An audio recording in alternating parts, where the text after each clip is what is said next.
Salut Benoît, comment ça va? On est déjà rendu à l'automne? Bien oui, déjà en automne, il va commencer à faire froid, tout le kit. Donc oui, ça va bien, ça va bien. Ça va bien. La rentrée scolaire est pas mal déjà, on pourrait dire que c'est chose du passé pour pas mal tous les jeunes au Québec, sont ancrés dans leur nouvelle routine d'école. Mais pour les parents, eux autres, il se passe quoi, la routine? Ouais, ça commence quand même assez vite au niveau des conseils d'établissement. Donc c'est là qu'on arrive, qu'on commence à notre première rencontre du comité après l'AGA. Donc, c'est là c'est là qu'on va adopter nos sorties d'automne.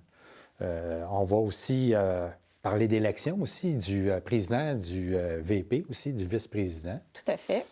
On va parler aussi de la régie interne. Oui, on rentre déjà dans le vif du sujet avec les choses sérieuses. Donc, on parle de régie interne, qui est notre moyen de fonctionner à l'école, la façon que les parents doivent fonctionner dans leur comité, dans leur conseil d'établissement. C'est nos règles de conduite. C'est qu'est-ce qu'on doit faire, qu'est-ce qu'on ne peut pas faire. C'est important de pouvoir avoir lu cette régie-là. C'est notre notre conduite en réalité. C'est ça.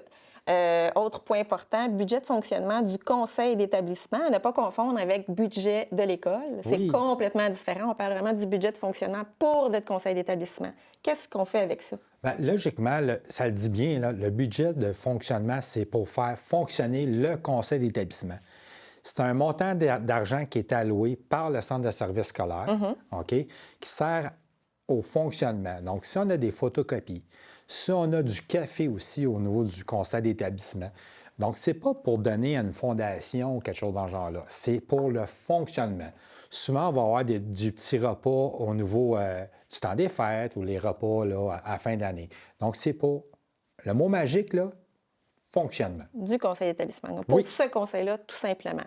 Autre chose qui est primordiale vraiment à prendre en compte à la première rencontre du conseil d'établissement en septembre, c'est d'établir le calendrier des rencontres du conseil d'établissement. Oui. Tous les autres comités de parents, conseil d'administration, leurs rencontres sont établies l'année d'avant. Donc, quand tu arrives à ton conseil d'établissement, tu connais déjà les autres rencontres. Autant que pour l'équipe école, savent déjà les rencontres qu'ils vont avoir dans l'année. Donc, le calendrier de rencontres est établi avec tous les membres du conseil d'établissement. Alors, tu as un mot magique que tu viens de dire, Lynn. Tous les membres du conseil d'établissement. Parce qu'il faut arrimer ce calendrier-là avec les autres calendriers qui existent au niveau du fonctionnement du centre de services scolaires. On parle du calendrier du conseil d'administration. On parle aussi du comité de parents. C'est important de pouvoir pas avoir des rencontres du conseil d'établissement en même temps que le comité de parents. Tout à fait. Le parent doit mettre son pied à terre et dire, ben non, exemple, le 12 septembre, ça ne fonctionne pas. On a déjà un comité de parents. C'est pas du tout logique ce que je viens de dire, là, mais on parle comme ça de date. Donc, tu mets ton pied à terre puis tu dis, ben non, cette date-là, on a déjà une rencontre, il faut que ce soit une autre date. Tu as le droit de le dire, tu dois le dire. C'est ça.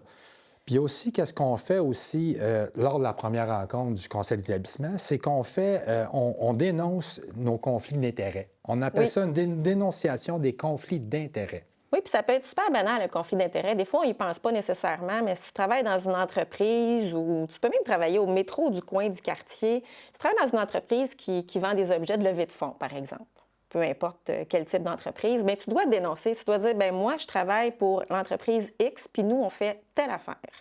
Donc, peut-être que si on arrive rendu à choisir les levées de fonds, bien, je devrais peut-être m'abstenir de voter à ce moment-là. Oui. De donner mon opinion, tout simplement. Conflit d'intérêt, ça peut être aussi banal que ça. Là. Puis je vais te donner un autre exemple aussi, c'est que si on a un projet d'agrandissement de la cour école, mais s'il y a quelqu'un qui travaille au niveau de l'excavation, bien, si l'excavation veut travailler par rapport à ça, mais qu'on a une décision à prendre au conseil d'établissement, on doit se retirer de la discussion pour ne pas influencer les discussions par rapport à ça. Exactement. Fait que conflit d'intérêt, ça peut être n'importe quoi. Donc, tu es aussi bien de dénoncer, peu importe, même si ça ne vient jamais sur le sujet du conseil d'établissement, c'est dénoncé, c'est inscrit, tu es transparent envers tout le monde, puis c'est le bon fonctionnement, c'est la bonne marche à suivre.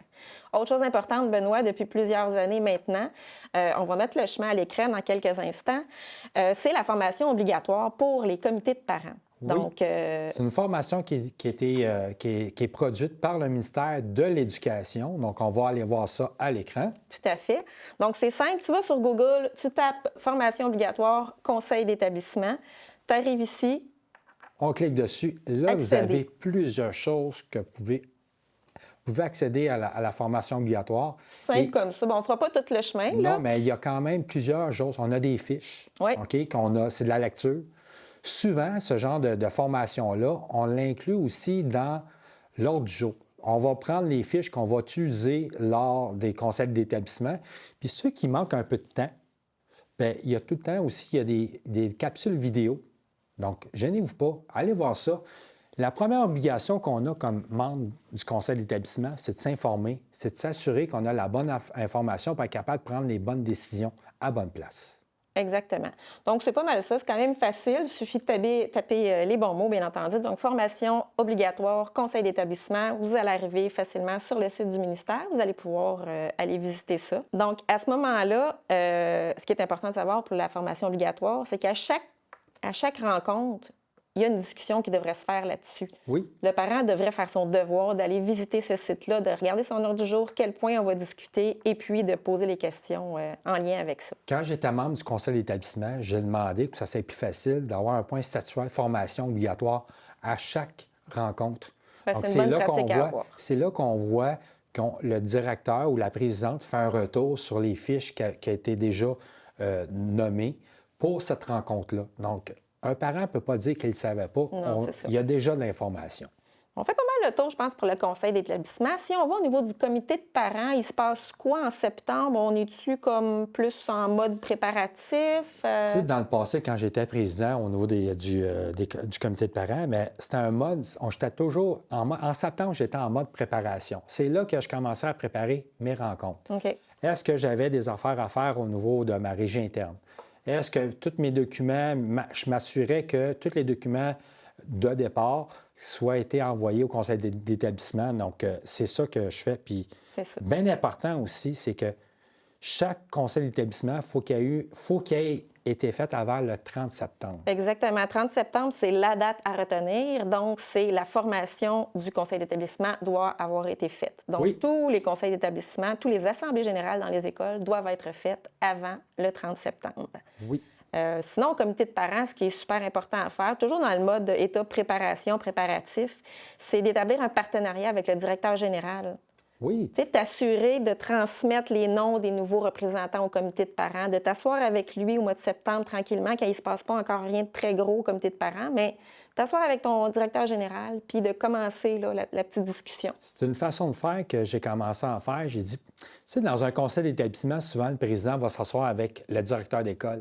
Mais pourquoi que le président ne s'associe pas à chaque début de mois, pour préparer sa rencontre, pour dire, bon, c'est quoi qu'on a à l'horaire, c'est quoi tes objectifs cette année, qu'est-ce qu'on va parler en gros? Donc, c'est là qu'on prépare un peu l'entrée-gagne, puis on commence à faire connaissance. Surtout si on a un nouveau DG. Puis, il posait des questions. Si j'ai telle question à faire, à qui je m'adresse? Pour que ça soit plus facile, la relation entre le comité de parents et la direction générale. Exactement. Sinon, bon, comme conseil d'établissement, c'est bon, quand même un petit peu plus rock'n'roll que les autres. Comité de parents, on se prépare. Au niveau de la fédération, qu'est-ce qu'on peut faire au niveau de la fédération, au niveau du mois de septembre pour les parents? Bien, je pense que d'aller sur le site Internet, valider les événements sur le site Web, tout simplement, les événements, les activités à venir. Je pense que ça peut être un bon début, simplement. Oui, parce que c'est là que tout se passe au niveau de la fédération. Il y a beaucoup d'informations qui est sur leur propre site.